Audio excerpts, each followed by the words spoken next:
All right, guys, Instructor Z here, Coach James. Got another little detail for you from the bottom side half guard, sticking with our theme for these next 2 weeks of half guard positions, top and bottom. So something real small here. I see a lot of guys get stuck here, right? Say I slipped up. You didn't follow Instructor Z's rules of not letting him get an underhook, not letting him get a crossface. You ended up flat. Maybe you were just dead tired. I understand. Sometimes I got tired, and when I was coming up and learning a lot of techniques and things about jiu-jitsu the hard way, of course, I was tired very often, and it took me getting caught in a bad position many times before it clicked in my head, right? And then somebody, good instructors like many of them out there, Dom, Coach Gary, they gave me input, said, hey, maybe try this, man. You know, this is all you gotta do. And I was like, you know what? Maybe I should work smarter, not harder. There you go. You heard that before, huh? Just a couple of times. So, one thing I like to do here is just attack my top guy's base when he gets me in a bad position. So say Coach James got the underhook, or at least he got turned down on my hips. Maybe I went for the underhook. He immediately crushed that underhook like I've shown before in other videos, and he's going for that arm. He's being heavy down here, right? So most guys, they consider, or they still think that they need to turn and shrimp towards him like they're gonna get something here, right? And it's against what you would typically think you would do, right? Against your intuition. But I need to turn my hips away from him at this point. And what I like to do is, I can't get him, his hips are heavy here. So I like to turn and push him this way, right? So I got a stiff arm, and I'll show you from a different perspective here in a second. I got a stiff arm in his armpit. Now, two things can happen. Best case scenario is he didn't expect it at all, and I exploded like a bomb, and he went flying across and rolled off of me. Probably not gonna happen in most cases, right? So he turns down, and he's fighting that. I turn my hips, and I push.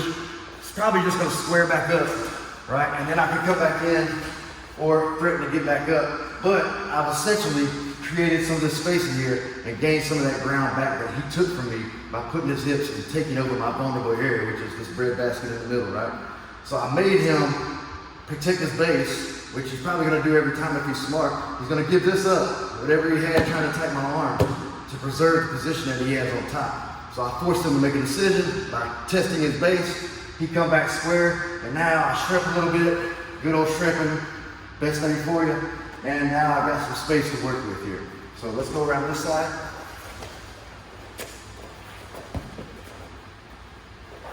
Let's see it from this position, right? So same thing.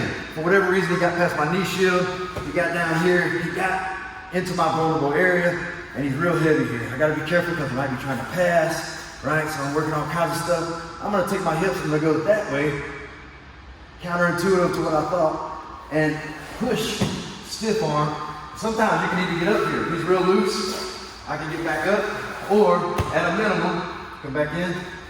I get him here, and he just recovers his base, and I come back in, maintaining these frames, maintaining my shield, no underhook, no crossface, not gonna happen.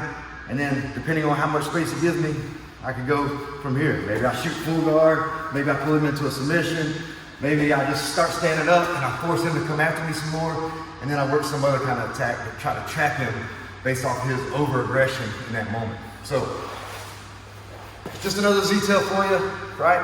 Don't worry about fighting directly against the pressure all the time. It's one of the major keys of grappling in general, right? Create an angle. Two billy goats beating each other up like this. Who wins depends on who's the strongest, who gets tired first, right? I don't want to win that. I want to be efficient, right? Because sometimes there's people stronger than you, have better shape than you. There's tons of them, right? I can tell you personally from experience. So I want to not beat here. I want to change the angle and go where they're vulnerable, right? His power was strong there. I changed the angle, went with his power. He was forced to maintain his base, come back up, gave me the space that I needed. Exactly. So hopefully you can use that for your game. That little tidbit helped me a lot when somebody talked to me. And I taught it to guys in here in Renzo Gracie Gym, and I feel like a light bulb went off above their head a couple times. They're like, oh, it goes that way, and then you get space. What do you got there, Coach James? Harry? No, I'm just joking. Harry's good. He knows it. I'll show Harry personally. So tune in on Facebook. We're going to put out as many videos as we can, sticking with the theme of top and bottom half guard. And hopefully you're at home working some of this stuff and it's clicking with you. So thanks guys, we'll see you soon.